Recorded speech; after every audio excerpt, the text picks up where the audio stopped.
So good morning, everybody. Can you please close the door? Thank you. Good morning, everybody. Good morning. I'm very happy to see everybody came back. Do you guys remember the model or a model for what we're doing? We reset, we restart, and we relearn. And the reason we are relearning because some of us have been in a business for a little while. Some of us are brand new, and some of us just stuck, right? Some of us are stuck because we reached a goal or reached a certain production level that you said, okay, how do I move from here? So some people who are watching, or some of us who are here, I'm not going to point at anybody because I know most of you in person. So in my opinion, it's important for us to know why we are here because we want to do something more than something better, right? So not everybody was here last time, but I love the next slide, what we have. Failure is not an option. Does anybody remember, bless you, does anybody remember why and what I said last time? Failure is not an option because if you fail, I failed, right? That means what I'm telling you, you're either not doing and it's not working. So what I try to do is give you the power, give you the basic knowledge of how to do business, how to get business, how to be better at what you do, but it's on you individually what you do with that. Because if I'm telling you to go and do A, B, or C, but you choose to stay home and go to Starbucks, that's on you. But at least I want to make sure you have the right tools. So have another question. Did you guys do it? Anybody, did you do it? You did. I know you did. Does anybody ask me a question what the heck I'm talking about? What are you talking about? The homework. The homework. The homework. Because I like to recap. And the recap, build your database. Has anybody done that? 1, 2, 3, 4? 4 out of 15? What is everybody else doing? Market knowledge. Did you guys go and preview houses? Did you guys go and learn the MLS? The stats I was talking about. Absorption rates. I'm sorry. Absorption rate, not observation. Absorption rates, right? Appreciation schedule. What is the hottest price point? Did anybody do that? The ones, of course, who were here already. Because if you guys haven't done in 1 week, that takes 10 minutes, then what is the expectation, right? Daily scheduling. Does anybody have a daily schedule? Great, right? Yes, yes, yes. Oh no, hold on. We're getting there. We're getting there. We're getting there. Answer is, I'm sorry, everybody. Yes or no? Yes? Great. I'd like to see some hands. Awesome. The reason I brought it up because those are 3 basic building blocks of how to be successful and hold yourself accountable for your own actions, right? I cannot hold you accountable because I cannot make you get up at 6 in the morning and do what I'm telling you to do, but you can. So, in the next slide, because of that, because I know that some of you came to me personally and said, oh, by the way, Thomas, I have a trouble or a problem with A, B, or C. It is quite okay, right? Because not everybody have the direction or the knowledge to know exactly what to do. So I wanted to take 5 minutes for a Q&A because all of us have different issues, different lifestyles, different schedules, different of everything. So I'd like to spend 5 minutes of, please ask me questions that on the 3 subjects, what did you have a trouble with? What questions do you have? Maybe somebody in here have an answer. And Tyler, if you have anybody online have a question, please let me know. I'll be happy to answer. Anybody like to get started? Yes, ma'am. Can you just explain absorption rate again for me, please? It's basically when you look at the MLS, You look at how many houses are currently on the market, how many houses are under contract, right? And basically you can determine, it's a simple version of that. There's a whole lot more going to it. But of course, I break down to price points. So what I'm looking at, if you have, let's say 100 listings, and let's say 85 under contract, right? And basically these houses are moving within a week or 2 weeks. If there is no other house going to come on the market, how long is it going to take the inventory to be eaten up, right? So if absorption rate is 3 months or 4 months, the market is softening, sometimes only 2 months or 1 month, which means the market is blazing hot. I know, for example, builders and developers look at less than 6 months. Back in the recession, some went 9 months, 10 months, 11 months. That means the market is a buyer's market. Don't start building, right? So always looking at how soon the inventory is going to clear out if there is nothing comes on the market tomorrow, right? In general. Yes, ma'am. You touched on some tips for when you're showing houses and they might have questions about replating things. What are the top estimates, just ballpark, that you might throw out? Like you brought up, if they didn't like the color of the vinyl siding, well, it can't be painted, so you're looking to replace it 15 to 17,000. That's correct. What are some things that we just need to have blocked in our brain for that you commonly discuss? So we're going to have a session, the next one or one after, we're going to talk about construction, specifically replacement and resale, right? Because that's going to be another subject, and I'm preparing slides with someone who's not here, who also did new construction, because I like you to have a value and understanding is why somebody want to buy a brand new house versus a resale. There's always a reason behind that, because a lot of times people consider maintenance, remodeling, whatever that might be. So there's going to be another conversation for another time, but I have taken notes. I know a lot of people kept asking what exactly it was, and we'll cover that. What I would like you to ask me questions about, if you want to, is the 3 subjects I just actually talk about, right? Is the database.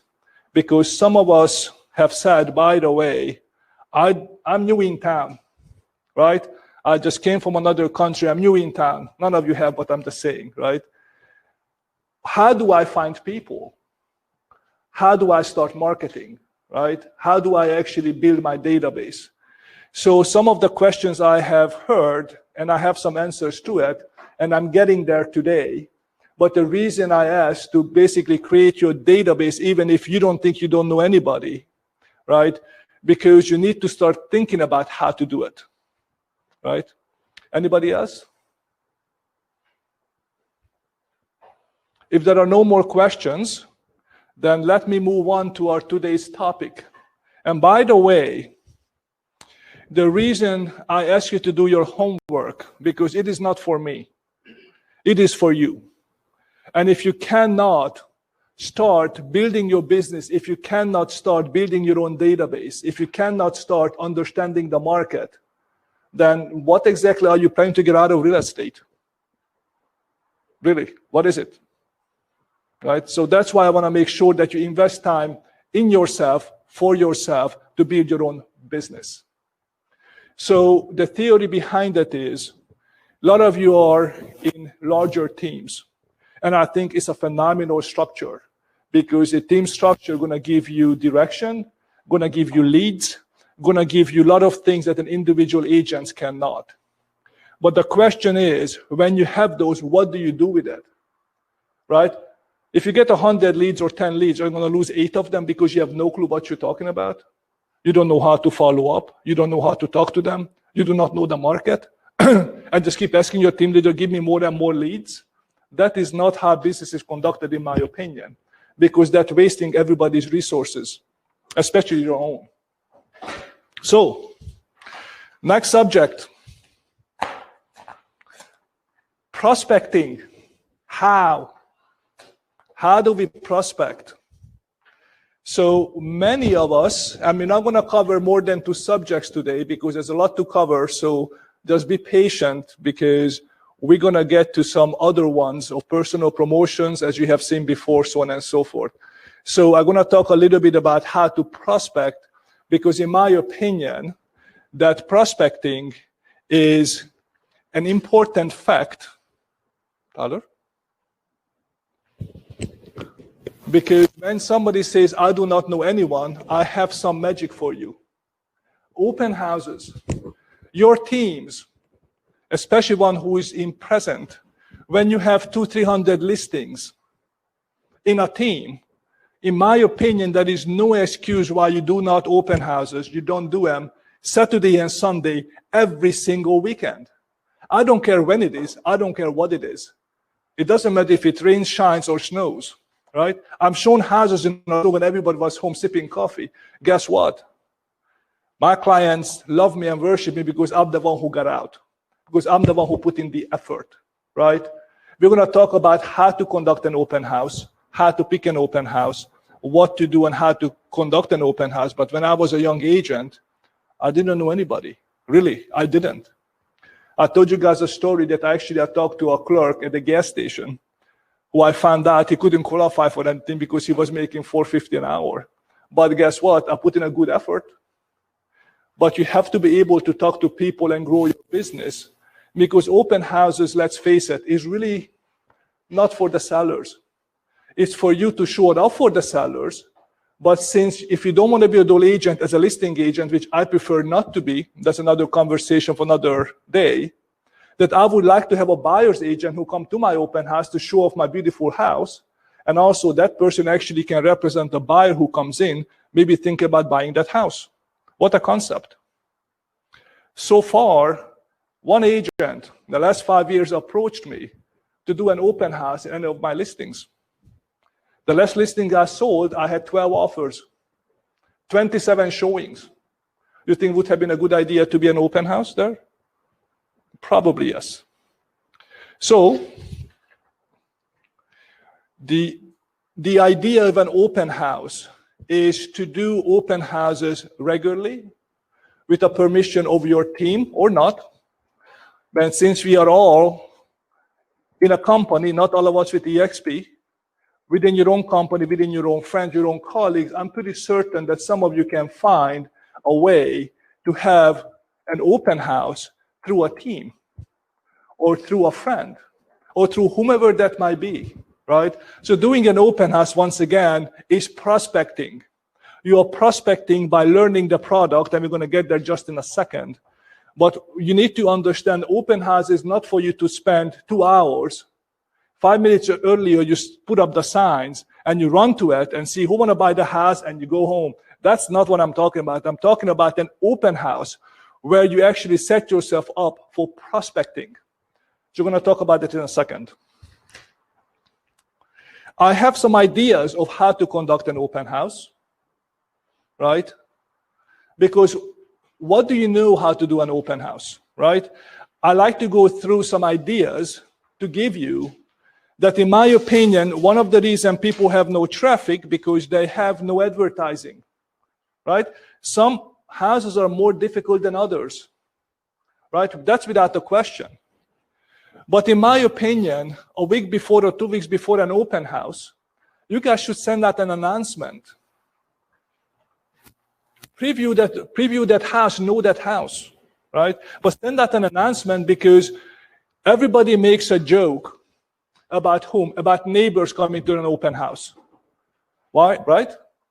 That's an excellent opportunity to ask them whether they're thinking about buying or selling, because obviously they came to look. So if you're not bringing in the neighbors, right, that's maybe 20% of the visitors. That's a 20% you don't have. So don't disregard the neighbors who are just looking, because people who are curious, the question is, why? Are we thinking about upgrading? Are we thinking about getting ideas of redecorating? Guess what? You can be that expert who can refer them to a very good contractor. Guess what you're building already? A relationship. With relationships, they might remember you 5 years from there, or 2 years, or maybe you do a CMA for them, and then they realize they're much better move on than remodeling. Who knows? But you get to build that database and your relationship with people who come. So follow up with a call. Follow up with whom, right? Most of the larger teams have a lot of databases where you can track who the neighbors are, right? So when you send out an announcement, just like your database, guys, just like your database, when you send out an announcement or a postcard, right, figure out who lives in a neighborhood, who actually bought the house 5, 7, 8 years ago. Look it up on the data. Try to find their phone numbers. And part of your daily prospecting should be, you're going to call them and say, by the way, I'm so-and-so, I'm hosting an open house. Would you like to come? Well, I'm not interested, we're not moving. But did you get my postcard? You don't have to move, but I figured you'd like to know who's the neighborhood expert, possibly. Or get some ideas, whatever that might be. But maybe somebody says, you know what, I would love to come because my wife has been thinking about moving. And since you know the neighborhood already, there's no better place than moving to the same neighborhood. If you track Briar Creek, you know that, I don't know, maybe 10, 15, 20% of the people in Briar Creek move in where? In Briar Creek. Why do you think that is? Because people love their neighborhood. I had 3 sets of clients who sold and bought in Briar Creek. They just moved up or move smaller. What a crazy idea, right? Call your sphere of influence if they like to come to see the open house. Right? I'm not saying that call your best friend who you know that just bought a house 3 days ago. That's not what I mean. I mean is people you know, genuinely, kindly, ask them, hey, by the way, why don't you stop by the open house? Just come to see me, right? If you have a friend, please bring your friend with you. Right? So you're not asking for business. What you're asking is, come to see me. I'm going to have coffee or a donut, whatever that might be. Obviously, that's not the reason they need to come. But come and see your friends at the open house. See how you perform. Right? Maybe ask them to bring a friend. Because, see, a friend of a friend is your new best friend because somebody you knew you just met. Right? Anybody thought about that? I think it works, right? And when you're asking your friends to visit, they might don't have time, right? But maybe at some point they will. It's also a very good way to reconnect. Even if they come to your open house and you said, you know, we're not on the market for a house, that's quite all right. You just like to see them. Guess what you're building? A relationship, right? You're building a relationship, which is the most important thing. See, a lot of people expect when somebody comes to an open house, right away you're going to be the greatest and the best and going to just fall over and do business with you. If you don't have a relationship, the knowledge, the trust, it's not going to happen. You know why? Because anywhere people look, there's another real estate agent. That's why. So unless you have that relationship and a trust, right, you need to build it. So I know somebody in a room who actually is a queen of coming soon homes. Do you guys know who that is? Yeah, Marti. What a brilliant idea, guys. What a brilliant idea. Coming soon homes, right? Unfortunately, today, everybody's in our business. Zillow, Realtor.com, everybody. And they have agreements with the MLS that pretty much everything we have is public knowledge. Right or wrong, it is what it is. However, when you have a coming soon listing, I have seen it done a couple different ways. I've seen people who stretching the legal limit to 30 days. They just throw it on the market with no picture coming soon. And at some point, it's going to come on the market. I'm seeing people put it on the market on Thursday night and activate it on Friday. So it's not really a coming soon listing. In my opinion, when you have a team or you have your own listing, don't you want to do some marketing for the sellers? Don't you want to do some marketing for the open house? See, that is your opportunity. When you know you have that listing, and by MLS rules, you have to be in a computer within 24 hours, right? You can be in coming soon status. When you have a coming soon status, it's a perfect opportunity. And hopefully you will have at least a couple of pictures, maybe just take it on your camera, but at least there is something you can put on a postcard, send it out, and you can call those neighbors. You can call those friends. You can actually have some interest sparked up. So showings, what I have seen in a couple of the areas, some of the agents do showings after a open house. Do you know why? Because what they do, no showings until Saturday at 12 noon. Next thing I see, you have an open house between 10 to 12. There are going to be some agents who will stop by. But don't you think that's an indication, hey, buyers, why don't you come and see me?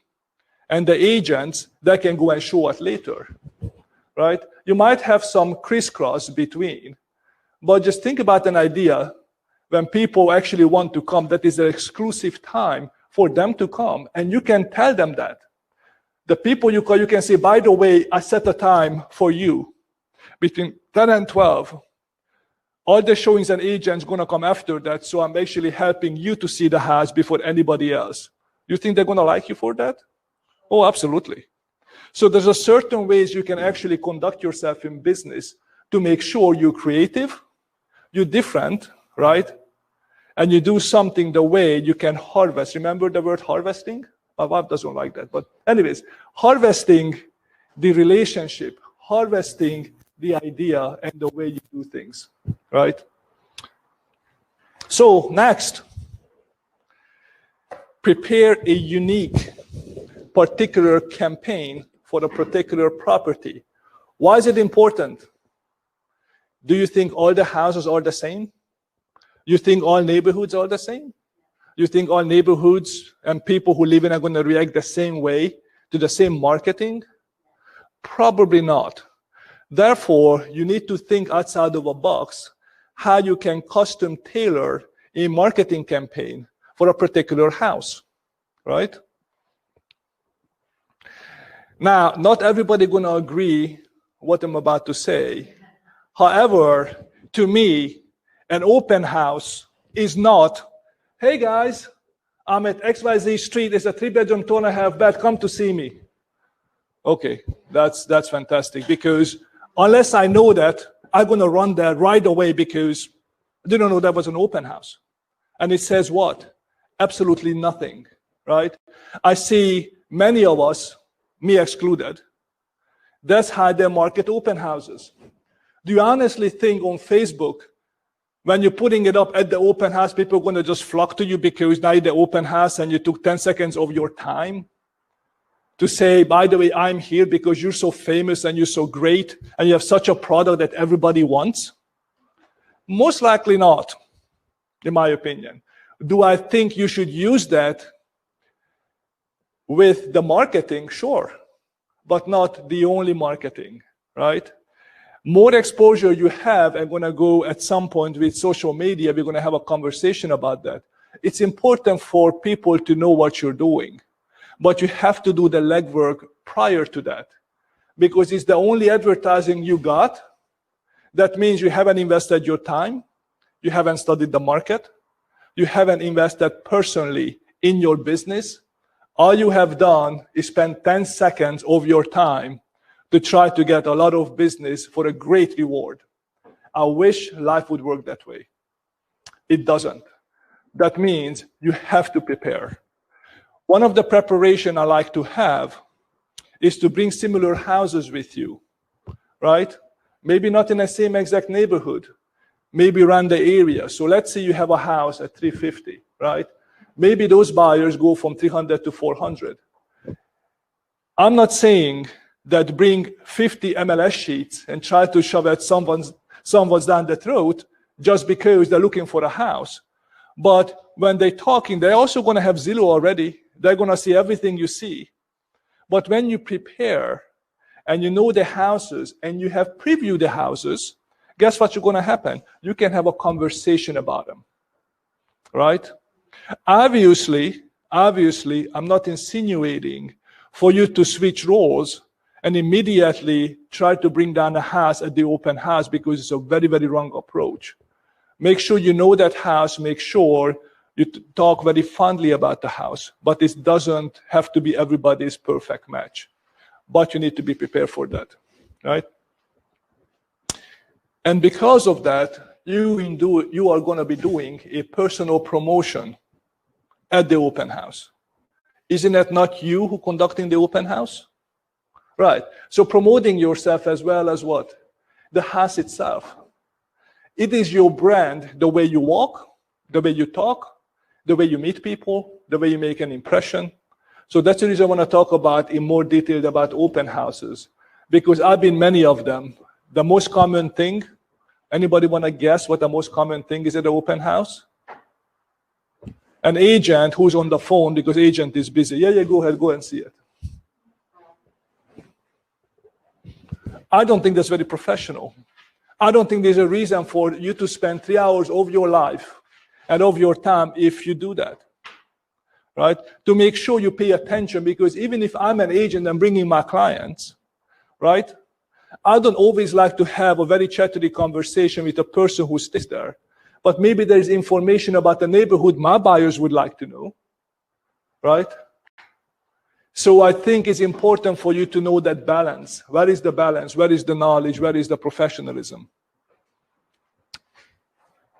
And that brings you to my next point, right? How are you different, ladies, gentlemen? You're different because you advertise it, you put in more effort in whatever you do than your colleagues. When you put up a sign, don't get me wrong, as I said, I make mistakes, I'm guilty. I'm not perfect. I had cases I didn't want to do an open house. I put up a sign, I put up a flag. That was the end of it, right? The results showed exactly the same, right? I'm not saying that I do everything perfect. All I'm saying is I have failed at it a couple of times. I learned how to do it. So put up as many signs and put up as many balloons you can. Why is that? Exposure, absolutely. Exposure, right? I was debating to bring up a subject which I will skirt around a little bit because I'm not sure how appropriate it is in our political environment, all right? A lot of times people bring balloons from Harris Theater, it blows up and put it out. There's nothing wrong with it. I think it's a great idea. My idea, however, was a little bit different. If you pick a month, if you pick a cause, let's see, there is, I don't know which month, and forgive me if I don't know, there's a breast cancer awareness month. Wouldn't you not want to have all pink balloons, hundreds of them around? Would you get attention? Men or women, doesn't matter, it's the cause, right? People will recognize you. By the way, I saw your sign, I saw the balloons, I very much appreciate that, because you never know when somebody walks in what they have gone through. Maybe there's appreciate a little bit of an effort, right, on your end. You know, today we have a huge movement, Black Lives Matter, right? I do not know if it's appropriate or not. I'm not commenting on that. To maybe having a balloon matching the movement, I do not know that. I'm not giving you an idea that you should. But what I try to tell you is if there is a cause, for example, you believe in, or there is a cause for the particular month, maybe you want to have a theme. Maybe you want to follow that. Maybe you want to actually have your personal promotion according to that. Or maybe if you're culturally different and your culture loves a color green, I know some cultures do, have all green balloons. People are going to ask why. Why the heck you have 50 green balloons? Guess what you just did? Having a conversation. Why? If you have 9 different colored balloons here and there and 2 signs, it's not a conversation because no one cares. Everybody else is doing it. So you're what? Just like everybody else. That's not the goal. The goal is for you to stand out. Correct? So I do think it's going to make a huge difference.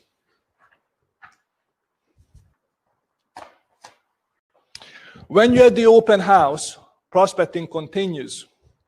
How well do you know your market? And it's not the question I'm going to ask you, but there's going to be buyers who know more about the neighborhood and the surrounding than you do.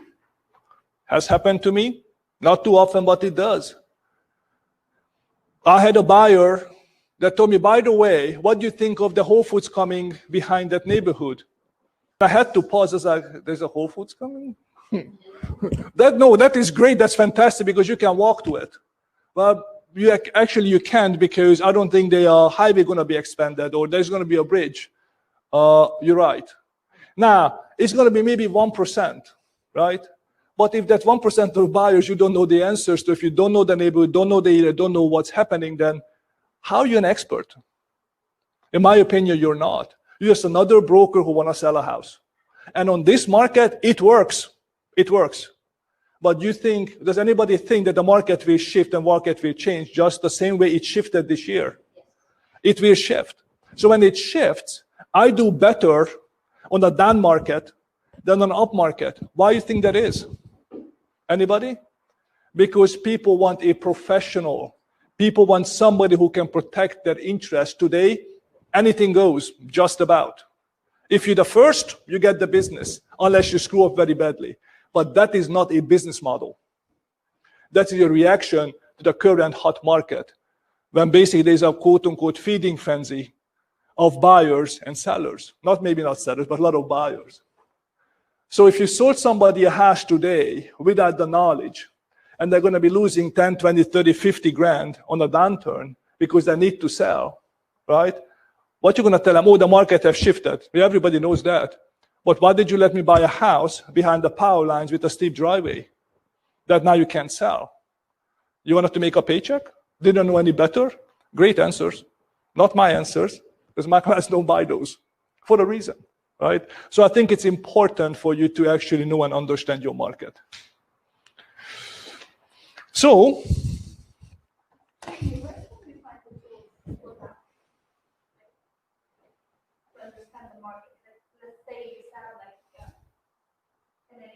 they're often like close with. How do we know that? Okay. Where we can get it? Very good question. So someone asked, if you haven't heard, if anybody is watching, how you can get the market data and the tools to understand certain neighborhoods. I'm not going to make fun of you, just making sure you know that. But have you guys heard of TMLS? It stands for Triangle Multiple Listing Service. If you guys don't know how to use it, then I need to design a class to show you how to harvest that data, how to harvest the information, because everything I talked about is public information. I did not come up with it. I just know where to find it. That means I spent the time to learn that, and you're going to spend your time to learn that because I'm going to help you with that. All that information is in the MLS, right? There are certain ways you can pull the data. There's certain data you can rely on. I'm going to help you to also at one of the classes coming after of how to know and how to understand the numbers, right? So to answer your question in more depth, and we're going to move on in a second, I see stats that East Durham had the highest appreciation. It's just an example. It had the highest appreciation, let's say it's 29% versus Cary or Raleigh at 10%. People say, oh my God, we need to invest. That actually is the greatest market, right? Well, not so fast. Because also what the data doesn't show that 5 years ago, they decreased prices in 70% or 50%, right? So you cannot rely on, by the way, here are the numbers, that's the best. You need to know that. And the way you know that is you do your research. And that is something I can help you to actually do. How to actually look at your numbers to actually understand them. So, before the open house, what do? I touched base on it a little bit. Learn the neighborhood. Why? Because some neighborhoods have homeowner associations, right? Some neighborhoods have two. That would be Briar Creek. There's a master association, and there's another association, and there's a third one. Anybody knows what that is? Social, very good. So I actually have a listing in Briar Creek, and I get caught off guard because Briar Creek splits into a section called the Regency. Regency is in Durham with a Raleigh address. Regency is excluded from a mandatory membership, but not out of the mandatory $2,500 transfer fee, right? You need to know that because when an agent asks you whether if it is or it isn't, I admit I didn't know the answer, neither my sellers. I do know the answer now because I called the HOA and asked. But you need to know because, see, some of the townhome communities, some of the townhomes in Briar Creek, for example, have $300 a month HOAs. There are also condominiums. And I sold one of them, I think, was $342 a month HOA dues, right? So the question is, what does it cover? With a condo, it's fairly easy. What about townhomes? You guys know what it covers? Because the first reaction is what? Exterior maintenance, ground maintenance, correct? Parking lot maintenance and a pool. Well, not necessarily. Not at all. I owned a townhome before. That was not the case. So don't assume you know. Make sure you do. Because if you have an open house and somebody asks you whether the roof is covered, if you tell them it's yes and they want to buy the house, and there's something wrong with the roof, guess what? Most likely you just bought a new roof. Congrats, guys. That's why it's important, because the last thing you want to do is get in an argument with your buyer to say, no, I didn't say that. No, you did say that. No, you didn't say that. And guess what happens? Have you, any of you gotten a nice brown envelope? It's about this big. It comes from a real estate commission. It's an inquiry of what have you done to that poor person, right? Why? Because you told them something that it wasn't correct, right? So none of you want to have that. Not saying I haven't had one. It was dismissed, but it's not fun. It is not fun. And I still think I didn't do anything wrong, but it was wrong in someone else's eyes. If you guys want to have a good laugh, I will tell you what my complaint was about. I somehow neglected to tell a homeowner after they moved out they need to keep cutting their grass. Need to keep cutting their grass. The grass to be cut. I didn't inform them that the grass didn't stop growing after they moved out, and the grass got tall. They get a letter from my HOA, and I get a complaint because I failed to advise them to cut their grass. So people can do stupid things. All I'm saying is try to prevent them not to have a reason, right? Not to have a reason.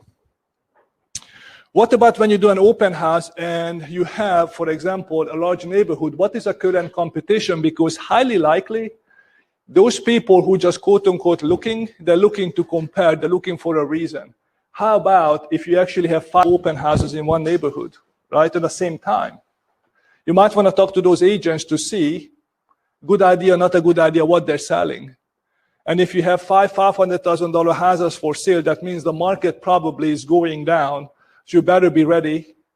Or if you have a $500,000 neighborhood and you have the only $300,000 listing, guess what? You're the king. You're going to have the most traffic.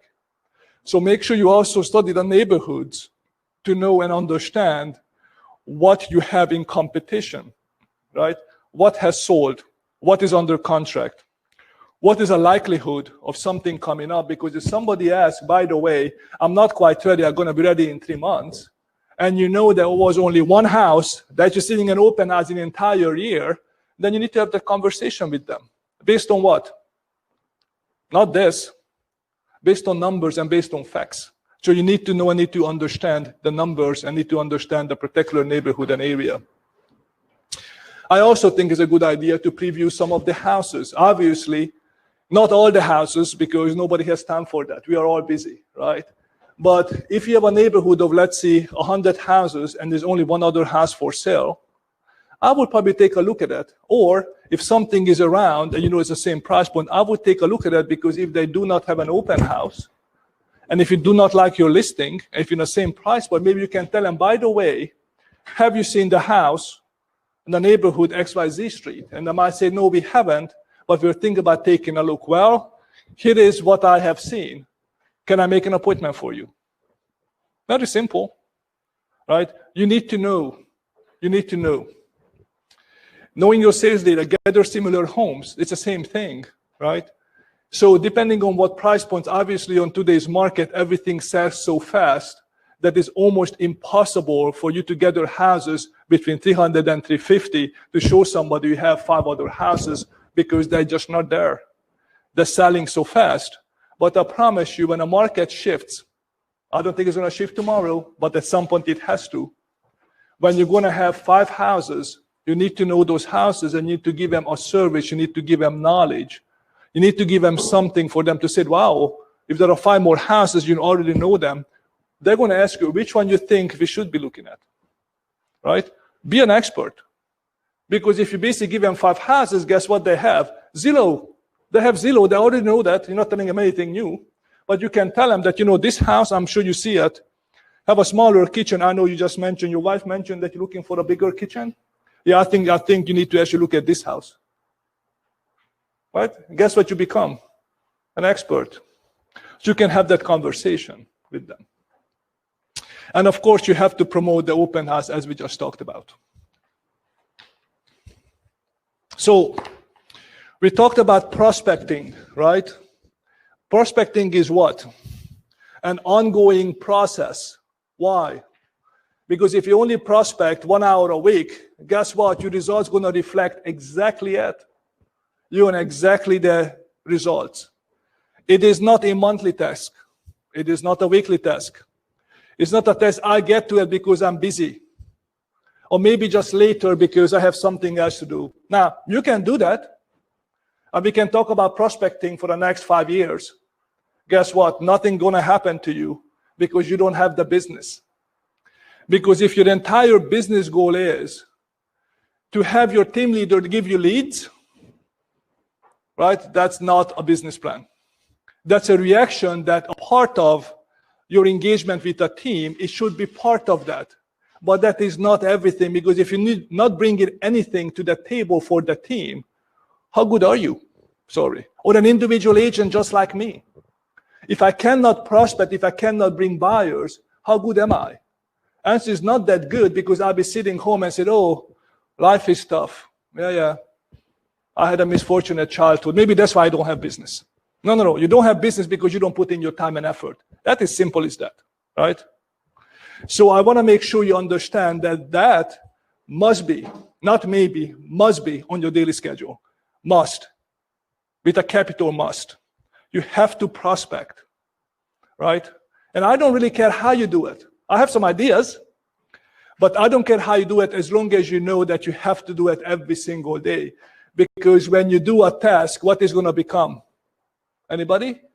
A habit, right? So if you have a habit of doing that, right, it's going to become easier and easier and easier, right? So in my opinion, devote 2 hours, just 2 hours, every day to prospect. Because I think the 2 hours is going to give you something to do on a daily schedule to give yourself a chance to enhance your opportunity to get more business or build a relationship. At least build a relationship, right? I have a magic bullet for you. I do have something that most of you haven't even thought about regards to prospecting. So I want to actually introduce you to your new best friend. Not many of you know, but I like to actually show you. Have you thought about, not me, but your cell phone? Does anybody have a cell phone? Does anybody have more than one number? You have a database. Guys, everybody has a database. You don't know anybody? It's okay. Move from Boston, move from Chicago. You know people in Chicago? Okay. You think they have friends who think about moving? Have you seen the latest report that people are flocking to North Carolina? You think they have a friend of a friend maybe thinking about moving? Do you think if you stay in touch with them and ask them to help you to, if they hear of anybody moving, to let you know? Right? So this is your best friend, your phone. So when I hear from someone, I don't know anybody, that means you don't have a cell phone, you don't have any numbers in it, right? And I don't want to actually press the button to dial. That's a different story, right? But you do know people. I have over 600 numbers in my phone. I don't know who everybody is. That's another conversation. But remember our earlier conversation, talk about the database, that when you have 100 or 200 people, you need to have that 20 of the closest you have a relationship with to regularly follow up and talk to, right? Because that is the 20 people I hope is in your database that you can call, have a conversation with, invite them for a cup of coffee, and have a chat and say, by the way, I would love to know if you know of anybody, whether they're buying or selling, right? Have you thought about moving, right? And maybe it's your best friend who you know that get out of college, get out of a divorce. Maybe it's not an appropriate question to ask, But you need to know that. You need to know we're going to talk about scripts at some point next time of how to ask for that business. But the most important thing is make sure you use this, right? Make sure you use your cell phone. That is your best marketing tool. So, who do I need to call? In my opinion, it's the same answer as always. Everyone. Have you had a friend you forgot? Haven't talked to for a year? It's time to pick up your phone and call them. And you do not have to talk about real estate, but maybe you need to tell them that, by the way, did you know how crazy the market is? I know you're not looking for a home, or maybe you do, but did you know that we had 17% appreciation in a price point around 300K? Or what, 17%? Wow, I haven't thought about it, but maybe I need to get out of my lease. I don't know. Maybe I need to get a better home or a newer home. We don't know what the answer is going to be. And obviously, we're going to talk about how to conduct that, how to be quiet and listen, but how to also plant a seed, right? We're planting seed to do what? To harvest, right? Because it's a relationship. When are the best time to call? I see a lot of people calling people nonstop. I salute you and good luck. If I'm on a business meeting at 3 o'clock or at 11 o'clock, most likely I will not pick up the phone. I'm not going to point at everybody, but I know that a lot of us are very anxious to get business. But when you call people, you need to know they can be or need to be ready. So don't call them at 3 o'clock in the afternoon, 7 o'clock in the morning, or at 11 o'clock, because most likely people are busy unless you're retired. And that could be 2 of your clients or 5, whatever that is. That's probably not the best time. But in my opinion, 8 to 10 and 5 to 7 is your prime time. So when you talk about the 2 hours, unless you're not a morning person, maybe you need to call them between 8:30 and 9:30. Maybe you said, you know what? I suck at it in the morning. Maybe I just need to call people in the afternoon. I don't care when you do it, as long as you do it. That's the whole idea. Just do it. Was it Nike? Yes, it was Nike. And the reason that works, because you're creating a habit, right? I would also highly encourage you to do, because none of us are perfect. None of us are perfect. Sometimes I say stupid things. Sometimes I regret what I say. Sometimes I don't say enough. Sometimes I say too much, right? Have a voice recorder. Record yourself on the conversation. Why? Because you make mistakes and you're not prepared what's going to come out. So one of the reasons a lot of people love scripts, because you can actually direct the conversation toward to the end goal that you would like to have, right? And we're going to talk about scripts for many, many different reasons. But even for now, you can start calling people, and even if it's not about real estate, you can have a friendly conversation. Record that, write down notes. And next time you can say, okay, well, next time I talk to that person, which is maybe a month or 2 months, here are the things we talked about. Maybe here are the things we need to talk about. Maybe these are the seeds I need to plant, right? Or sometimes you're too eager. I heard a lot of people on the phone way too eager. Yes, sir, no problem, sir. I mean, you're not in the army, right? You have a personality. You have a different personality than me. Find yourself, find your own you. Find you. So when you're actually very passionate about something, you can talk about that. But that's not 95% of a conversation, because I heard that as well. To make sure you talk to people like human beings and talk to people to direct them where you want them to, and the conversation, right? So I think it's very important. Prospecting. You see my left hand? I'm sorry, right hand. Right hand. See that? That's me, Thomas. Old school. I old school because I still believe in the old methods. Right? Even old methods, because I just read an article yesterday that actually shocked me. Nothing to do with real estate, but that was a very interesting thing for us to think about. The article was that the population over 50 in the US holds 70% of the wealth. and a population under 40 owns the culture. So just think about that. That means you can be cultural very savvy, right? But if you only focus on the 20 or 30-year-old some, right? They have buying power, they save, they have good jobs, starting up a family, wonderful, wonderful business. But if you're only focusing your business in one direction, you're missing everybody else. My clients over 50, a lot of them pay cash. Not so bad, because on today's market, guess what? They win. I have lost out to cash offers when I offered 10 grand more, 15 grand more, because it was cash. So don't disregard the buyers because you are all about technology, right? So because I'm old school, mailers, door knockers, postcards, right? It works because guess what they don't get? Exactly what I just told you. Because 10 years ago, when all the newspapers went bankrupt, right? Nobody reading the news anymore. Everybody's online. That lasted for about 5 years. Now, you see more and more papers being delivered to people's door because some of the older generation, while they do have their tablet, like to read papers. That includes me. So I don't mind paying $10 a month. So maybe your marketing should be as such, right? So when you're new school, quote unquote, or a younger generation, you have an amazing advantage. Amazing advantage. You already know how to do this stuff. Social media, right? I'm not an expert in that. I do it my own way. It doesn't mean it's a right way. It works for me. But if you're young, all your friends are young, you guys are experts.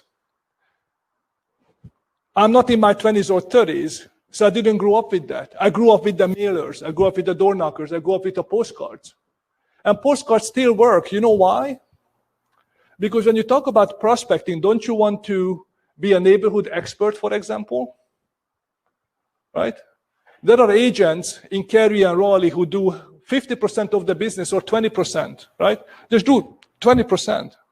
Briar Creek, for example, townhomes, not Briar Creek Country Club. There is one agent who was brilliant. She was an on-site agent who does, I think, 70% of the townhome business, right? And I know her person. She's a great friend of mine. She's a fantastic person. She says, why would I drive around buyers when I can just be my neighbor who step outside of my door and basically have 20 listings? Well, I get her point. Would you like to be that person? Or would you like to be the person that actually just drives around people endlessly, right?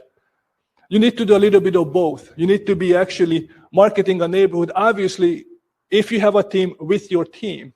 If you're an individual, you do it individually. The question you guys should ask me that how do I know which neighborhood? Simple is that you need to have at least a 6.6 to 8% turnover ratio every year. So if you only have 3 houses sold in a neighborhood, probably not a good idea to have the 3 houses. But if you see houses coming up 10, 20, 30, 40, 50 houses, and 10, 15 houses not being sold by individual agents, that's a perfect neighborhood. Do your research. Figure out what that is, right? I had my ex-business partner who actually marketed a small townhome community ever since she moved in for about 10 years. Lo and behold, half of the neighborhood bought houses, or she sold the houses, and everyone at 200s to 250. What everybody is disregarding, the people have moved up. So from 250, they bought houses at 350 and 500, just because you lived in a neighborhood and you were a neighborhood expert. So instead of going out and finding the business, that was $1 million business a month, just by your neighbors know you. Everybody lives somewhere.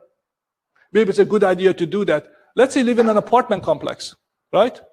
You can find the people who actually live there, or for residents, you can actually send out postcards. What a crazy idea, because people move. You know why people move? Because they usually buy houses. So when they buy houses, right, you can be that expert to live in the same place. Some people are not going to like it. Some people don't care. It doesn't matter. But at least you brought them an idea they could do whatever that is. When you go to the pool party, right, you can do a lot of things to talk about a little bit about business, because you never know what people's motivation is. It's for you to find out. So no matter what the method, whether it's old school or new school. I call it new school or different school, whatever. Maybe it's just old school. You have to establish presence. Because if you don't have a presence, right, people are going to say, well, I can buy a house from anybody. Who cares? You're just a realtor. And in most cases, that's 100% right. Unless you're an expert in your field, you have a presence, right? And you have the knowledge behind it. So I think it's important for everybody to have a presence in your marketplace, whatever that might be. You need to find your own niche, but you need to do things correctly, the right way, for you to have that. Because when people look up to you as an expert, and I'm going to talk out of terms, in Morrisville and Cary, I do a lot of business. The conversation usually goes between agents and a buyer, not everybody, but a lot of them. By the way, I'm looking for a house between 300 to 500. How much money are you giving me? 70%? 80%?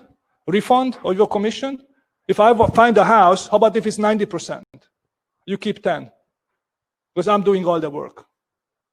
Do you want to be that broker? It's happening all over the place with new construction and the $1 million houses. And one of the reasons is because the agents created that area where they don't have to do anything except give money, sign their name, and make a little bit of money. I'm sure it works. But when push comes to shove and the market shifts, and now those houses, because they paid way too much for it, are losing $60,000, $70,000, $80,000, which is already happening, right? Guess what? They're no longer listing those houses with the same agents because now they need a home, an expert. There's a reason, right? So people learn, and once again, this is just a subculture, a sub-area of a very large area, but it's keep happening. So if you don't have the knowledge, if you don't have a presence, right, they could ask you for that. And you will have no choice to give because you know nothing about what they're buying. All you know is, oh, you're the buyer. I am desperate to get you because I'm just running around chasing leads. If you need to take 50, not a problem, just please sign here. I don't operate that way. Have people ask me that? Sure. I told them I'll give them 5 other names that can actually get a better discount than ask for. Because I don't need their business. Right? So when you're at that position, why? Because you know how to do business. You have enough of a business that you can be a professional versus just chasing the people versus they chase you for the knowledge. And unfortunately for today, we have, I think, a couple more pages to cover. But I like to, in enclosure, I like to share a video clip with you just for have a right mindset, just the right mindset, because it has nothing to do with real estate, but it has to do everything with a mindset, why some people fail and why some people succeed. Please. Did the time come for you to be your own man and take on the world? And you did. But somewhere along the line, you changed. You stopped being you. You let people stick a finger in your face and tell you you're no good. And when things got hard, you started looking for something to blame, like a big shadow. Let me tell you something you already know. The world ain't all sunshine and rainbows. It's a very mean and nasty place, and I don't care how tough you are, it will beat you to your knees and keep you there permanently if you let it. You, me, or nobody is going to hit as hard as life. But it ain't about how hard you hit. It's about how hard you can get hit and keep moving forward. How much you can take and keep moving forward. That's how winning is done. Now, if you know what you're worth, now go out and get what you're worth. But you got to be willing to take the hits and not pointing fingers saying you ain't where you want to be because of him or her or anybody. Cowards do that, and that ain't you. You're better than that. But did the time come for you to be your own man and take on the world? And you did. But somewhere along the line, you changed. You stopped being you. You let people stick a finger in your face and tell you. So, did you guys get my point? Because all of us have that. I lost a listing lately. And by the way, our class is over, right? I lost a listing lately to a client who I sold a house to not that long ago. Never even bothered to call me. I know the reason why, because I stood up for my principles. Was it the right thing? For me, it was. It's a $700,000 house. For me, it was.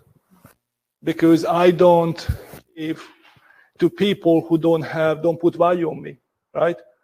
When you're a new agent, you won't, and you will have that listing or a buyer. But just be careful what you give up, right? And the reason I mentioned that, or wanted to for you to see that, because it's a tough freaking business. It's a tough business, and you will get down. In my career, there was twice I wanted to quit, pack up and go home, right? Because life just sucked. It was hard. I was almost out of business. Until it came to me that the reason I was almost out of business was not because anybody has anything to do with, but it was me. It was me who didn't work hard. It was me who didn't take it seriously. It was me who didn't market. It was me, and me. So I blame myself after I blamed everybody else, obviously, right? It was because she did that, or he did that, whatever. Nothing to do with that. It's going to happen to you.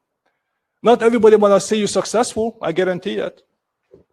The people who support you are your best friends, and those are your best clients, people who value you and love you and understand you and want to help you, right? Those are the best people you can have in your life. And people, when they say you can't do it, what they try to tell you is, I couldn't do it, therefore you shouldn't do it, right? So that's wrong. So the reason I had that clip, because I want to make sure you know that all of you have ability to be successful and be great at what you do. The question is, what are you willing to devote for that, right? What exactly is your commitment? How good you are? Someone in the room who knows me. He knows me for nearly 30 years.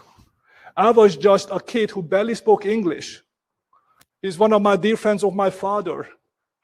My dear father, right? He was just a kid. I didn't know anything. Mike owned businesses, right? And I looked up to him like, oh my God, you can actually have a car? That is fantastic, right? So it depends what you make of yourself. Not all of us will. But if you're determined, there is a way. And this is not the only way. These are your basics to give you the skills to do that. In the next couple of classes, we're going to go into how to implement what I just said. Because the question going to be, I'm pretty sure, oh, that sounded great. That was awesome. Now, what do I do next? I have my daily schedule, I have my daily. What do I do? So we're going to go into scripts next time. How to respond to a lead. What to say, what not to say. So what I'd like you guys to do, other than keep doing your homework, obviously with open houses, there's not a whole lot, but your databases and your daily schedules, bring me questions. Bring me technical questions. Your question was actually right on the money, because you're not the only one who don't know how to find that information. I guarantee 80% of us don't know how. Because when you go to the MLS training, all they teach you is how to set up searches for houses, and then what? Right? You set up the searches, and next thing you know, 2 months later, that actually opt out. Why? Because you provide zero service. Because the search you set up, they can already find on Zillow. So that's not the answer. That's why you need to constantly stay in touch, follow up, keep in touch, follow up. Did I say follow up? And follow up again. And follow up until they tell you to go to hell. Right? Why? Because you follow up twice, you said, oh, they don't respond to me. Yeah, maybe not ready to buy. That means you also asked the wrong questions. Maybe you haven't asked them what the timeline was. Maybe you haven't asked them, if I find the perfect house, is your timeline could be moved up for 3 months? Right? Because there is no inventory. Answers maybe yes, maybe no. Maybe you need to explain to them, if you buy a house in the 3rd month, and we can have a 45-day closing, you're actually not breaking your lease, because we always pay interest in where? Where do we pay interest? In arrears. That's your next monthly payment going to be a month and a half ahead, exactly when your actually lease ends. So basically, I'm giving you advice how to save money. Versus I'm pushing you of getting out of your lease. Huge difference. Why? Because now you have knowledge. Now you know. Anyways, so that wraps up today. Thank you all for coming. I'll be happy. Thank you.